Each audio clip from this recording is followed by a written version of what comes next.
We have a massive problem in Australia, in our inner cities and with people under 35. Despite the Greens candidate for the recent Brisbane City Council election literally calling for shoplifting and squatting to be made acceptable and ethical and normalised in our society, people in the inner city suburbs of Brisbane still voted Green in terrifying numbers.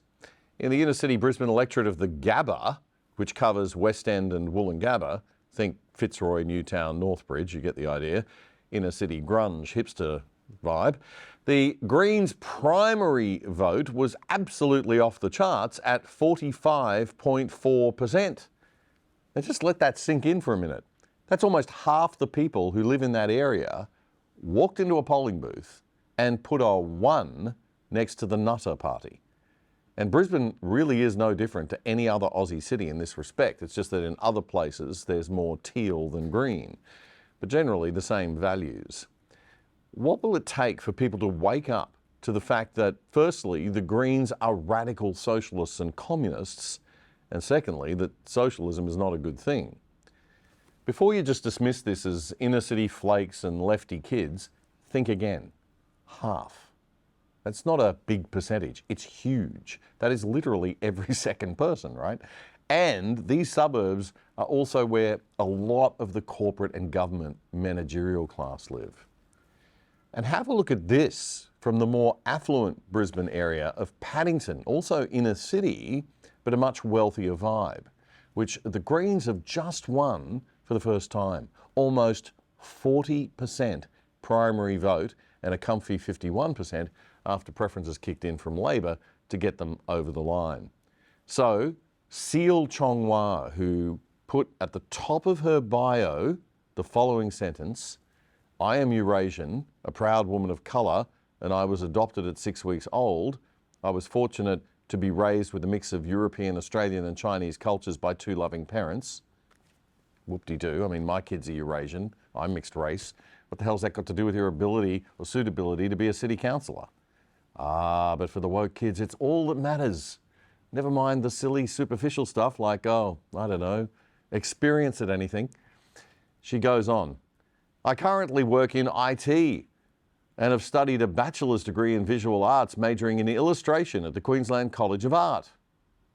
Right, and so, you know, being a councillor, anything, administration, management, anything where you sort of had to run a big thing like, I don't know, a city? She goes on, "I enjoy teaching music to my 2 kids and have a passion for singing and playing guitar, piano and violin. I've also enjoyed performing in an electro band in Brisbane's live music scene." Oh, God help us. "I became active in politics," she says, "due to my frustration with the government's lack of action on the climate crisis. My heart goes out to people who were impacted by the 2022 floods and all previous severe events." Like everything that's ever happened before, ever, to anyone, my heart goes out. "We need Brisbane City Council to do so much more," she says, "to prepare and protect our communities." Do we? Do we really need more government? I think they do a fine job at Brisbane City Council, but I think it's enough. Stop spending money before you've even got in the council chamber seal. Really. You voted for this woman, Paddington, with those credentials. Nothing wrong with loving your kids and wanting to play music and being an artist. It's all fabulous. But we are voting for councillors here. And there were a few other districts that also ended up with their very own seals because of the ignorant, foolish, childish way that too many people insist on voting in this country. We reap what we sow, Australia. We have a democracy, but it is incumbent upon us, the adults in the room with a brain, to lead and guide and teach the young and the older fools around us who haven't grown up yet of the serious dangers of voting this way. We're failing in our role as parents and leaders and mentors in this country. Investment capital has even gone woke. What little money isn't controlled by leftist superannuation funds is being spent on corporate ESG and DEI nonsense. All the money's just gone, hiding overseas somewhere probably.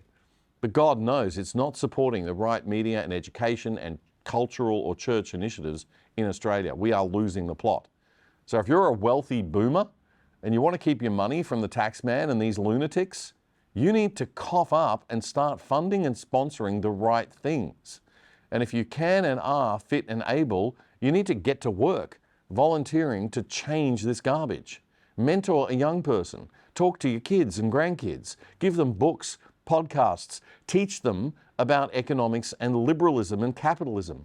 Because we are in serious trouble if the Greens overtake Labor as the dominant left party in this nation. Some people say I'm too preachy on this show. That's going to be preachy. Sorry, needs to be preached.